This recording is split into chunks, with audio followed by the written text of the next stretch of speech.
না, এই মুহূর্তে বাংলাদেশের রফতানি আয়ের একটা সিংহ ভাগ অর্জিত হয় টেক্সটাইল সেক্টর থেকে। বাট এখানে অনেকেই বক্তব্যে উল্লেখ করেছেন, বলেছেন নানা রকম ষড়যন্ত্র, দুর্নীতি, টাকা পাচার আর দক্ষ ব্যবস্থাপনার অভাবে এই সেক্টরটা নিয়েও সংখ্যা কম নয়।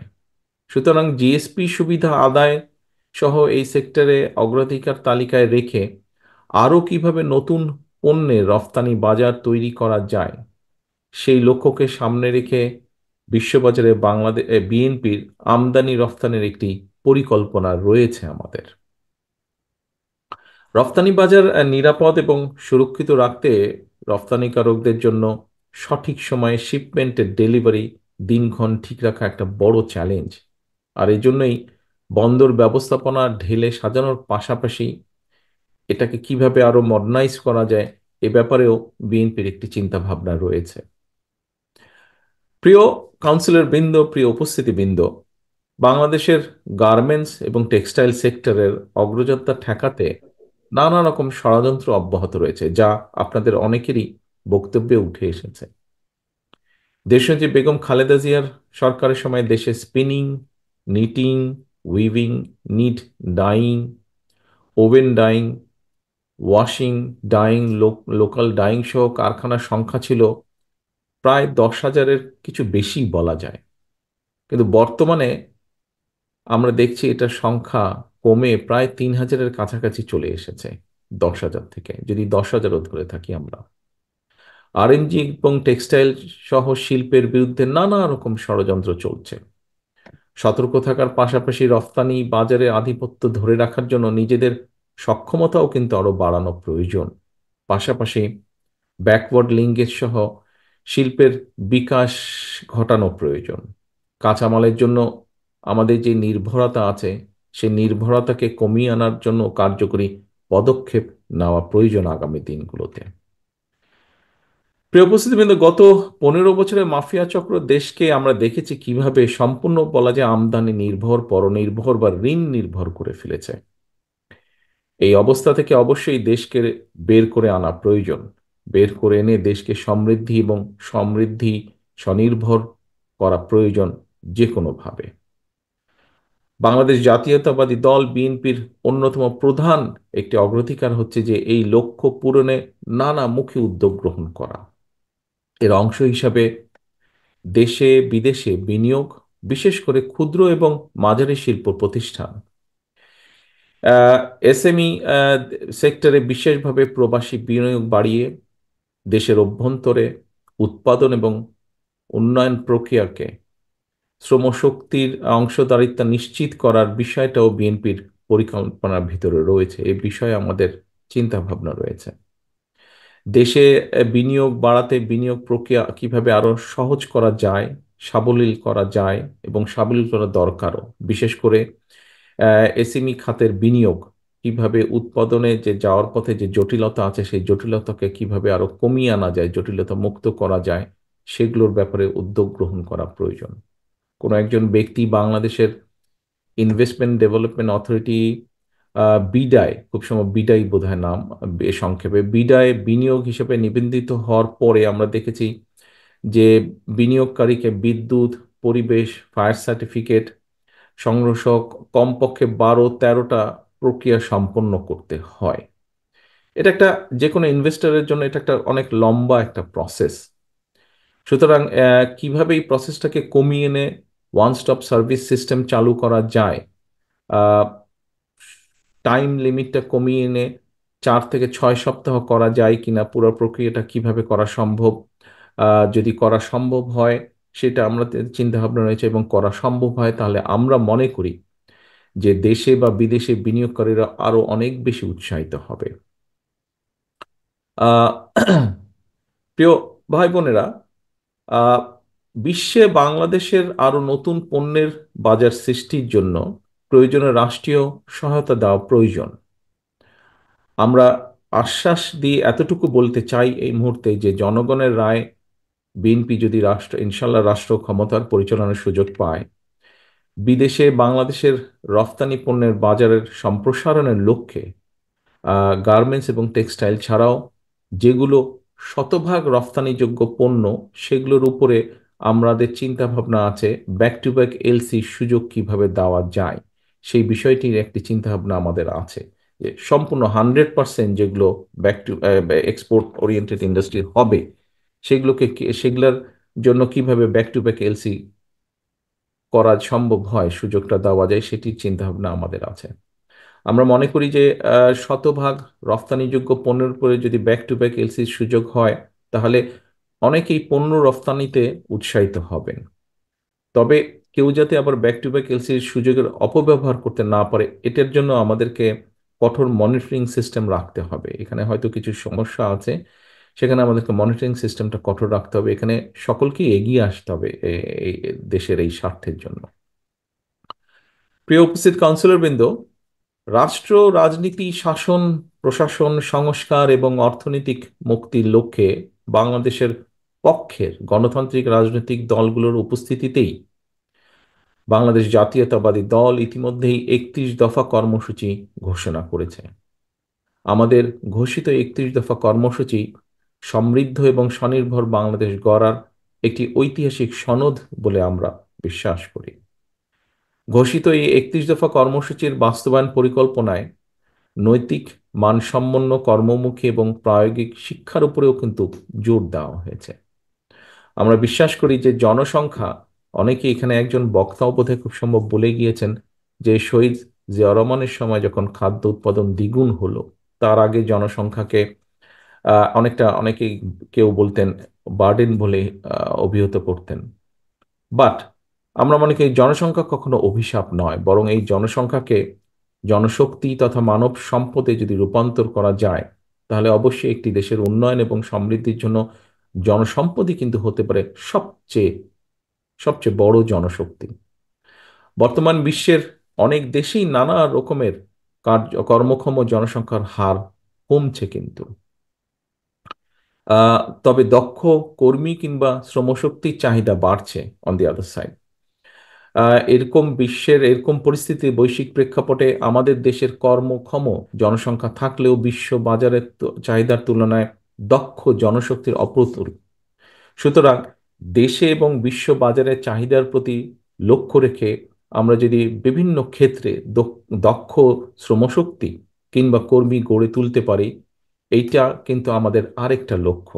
অর্থাৎ আমাদের যে বিদেশে প্রায় এখন 1 কোটির মতন প্রবাসী আছেন, যারা প্রতিদিন সারাদিন পরিশ্রমের মাধ্যমে যে বৈদেশিক মুদ্রা পাঠাচ্ছেন, আমরা যদি এরকম আরো বহু মানুষকে যদি স্কিল লেবারে পরিণত করে বিদেশে পাঠাতে পারি, এটাও কিন্তু একটা বিশাল অর্জন হবে আমাদের। প্রিয় উপস্থিতিবৃন্দ, কাউন্সিলর বৃন্দ, বর্তমান বিশ্বে ইন্ডাস্ট্রি 4.0 অর্থাৎ চতুর্থ শিল্প বিপ্লবের মুখোমুখি। চতুর্থ শিল্প বিপ্লবের কারণে একদিকে যেমন বহু মানুষের কর্মসংস্থানের সুযোগ রয়েছে বিভিন্নভাবে, ঠিক অপরদিকে কিন্তু আবার বহু মানুষের চাকরি বা কর্মসংস্থান হারিয়ে যাবারও, চাকরি হারানোরও সুযোগ রয়েছে। শ্রমবাজারের এই নতুন চ্যালেঞ্জ মোকাবেলায় নিজেদেরকে অবশ্যই দক্ষ এবং যোগ্য হিসেবে গড়ে তুলতে যদি আমরা সক্ষম হই, যে কথাটা মাত্র আপনাদের সামনে আমি তুলে ধরলাম, তাহলে কিন্তু এই প্রতিযোগিতামূলক বিশ্বে আমরা টিকে থাকতে পারবো। আদারওয়াইজ আমাদেরকে কিন্তু পিছিয়ে পড়তে হবে। একটা দেশের রাজনীতি যদি রুগ্ন হয়, তাহলে কিন্তু অর্থনীতিও কিন্তু রুগ্ন হতে বাধ্য, এবং আমরা সেটা দেখেছি। স্বৈরাচারী আমলে আমরা সেটা দেখেছি। কয়েকটি মেগা প্রজেক্ট দেখেছি আমরা কিভাবে উন্নয়নের মেগা প্রজেক্ট করেছে তারা, কিন্তু সেটি কিন্তু অ্যাকচুয়ালি উন্নয়নের চিত্র না। এখন ধীরে ধীরে আসল রূপটা বেরিয়ে আসছে, অর্থনীতিকে আরম্ভ করে সবকিছু, ইন্ডাস্ট্রি থেকে সবকিছু বেরিয়ে আসছে। অর্থাৎ বাংলাদেশই কিন্তু এর সবচেয়ে বড় প্রমাণ যে একটা দেশের রাজনীতি যদি রুগ্ন হয়, তাহলে এটার অর্থনীতিও কিভাবে রুগ্ন হয়ে যায়। আহ, প্রিয় উপস্থিতিবৃন্দ, প্রায় 30,000 মানুষকে নির্মমভাবে আহত করে 2,000-এর মতন ছাত্র জনতাকে হত্যা করে এই যে পতিত স্বৈরাচার দেশ ছেড়ে পালানোর পরে সম্পূর্ণ বিধ্বস্ত একটি প্রশাসন, রাষ্ট্র দায়িত্ব নিয়েছে এই অন্তর্বর্তী সরকার। এখানে মহাসচিব সাহেব একটু আগে ওনার বক্তব্যে বলেছেন কয়েকটি গুরুত্বপূর্ণ কথা।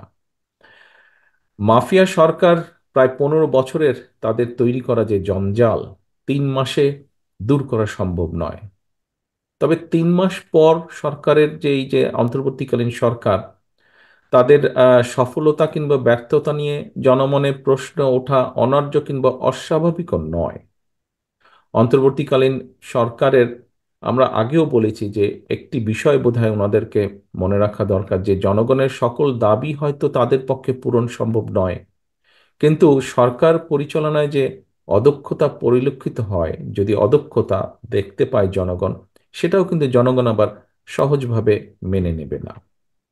আমি এর আগেও বারবার বলেছি, অন্তর্বর্তীকালীন সরকারের প্রতি আহ্বান জানিয়ে বলেছিলাম যে রাষ্ট্র মেরামতের কর্মযজ্ঞ সম্পাদন করতে গিয়ে অগ্রাধিকারের সেটিং যদি ভুল হয়, অর্থাৎ কোনটা প্রায়োরিটি দিবেন ওনারা সেটা যদি ভুল হয়, তাহলে কিন্তু জনগণের কাছে সরকারের অদক্ষতা হিসাবেই কিন্তু এটি বিবেচিত হবে। জুলাই আগস্টের যেই গণ অভ্যুত্থান, সেই গণ অভ্যুত্থানে আমরা দেখেছি বহু মানুষ, বহু ছাত্র, বহু বিভিন্ন শ্রেণী পেশার মানুষ, হাত পা কান চোখ বিভিন্ন অঙ্গহানি হয়েছে।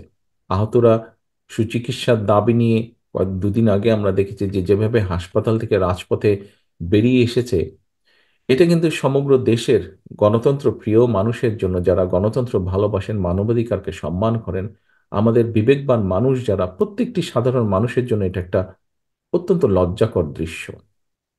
স্বাভাবিকভাবেই প্রশ্ন উঠতে পারে যে জুলাই আগস্টের ছাত্র জনতা যে বা জনগণের যে গণ অভ্যুত্থান, আহতদের চিকিৎসা নিরাপত্তা কেন অন্তর্বর্তীকালীন সরকারের অগ্রাধিকার লিস্টের নেই, বা থাকলেও কত নম্বরে ছিল। এরপরেও দেখেন আরেকটি বিষয়, যে বাজার সিন্ডিকেট ভেঙে নিত্য প্রয়োজনীয় জিনিসপত্র জনগণের ক্রয় ক্ষমতার মধ্যে আনার পদক্ষেপটি, যেই পদক্ষেপ, যেটা নিয়ে প্রতিটা মানুষ, সমাজের যে কোনো পর্যায়ে যে কোনো মানুষ, প্রত্যেকটি পরিবার আহ যেই কষ্টের ভিতর দিয়ে যাচ্ছে, যেই দুর্বিষহ অবস্থার মধ্যে দিয়ে যাচ্ছে, এই যে নিত্য প্রয়োজনীয় দ্রব্যের যে দাম, এটার যে উঠা নামা যেভাবে করছে, এই বিষয়টাও অন্তর্বর্তীকালীন সরকারের প্রায়োরিটি লিস্টের মধ্যে কত নম্বরে আছে। আমি সবসময় এর আগেও কয়েকবার বলেছি দৃষ্টি আকর্ষণের জন্য, যে অন্তর্বর্তীকালীন সরকারের সকল কাজ হয়তো সবার কাছে সাফল্য বলে বিবেচিত হবে না, কিন্তু অন্তর্বর্তীকালীন সরকারের ব্যর্থতা কিন্তু আমাদের সকলের ব্যর্থতা। গণতন্ত্রকে আমি স্বাধীনতা প্রিয় মানুষের ব্যর্থতা, এই সরকারকে ব্যর্থ করে দিতে, যে স্বৈরাচার ছিল, পলাতক যে স্বৈরাচার, তার এবং তাদের দোসররা কিন্তু বসে নেই।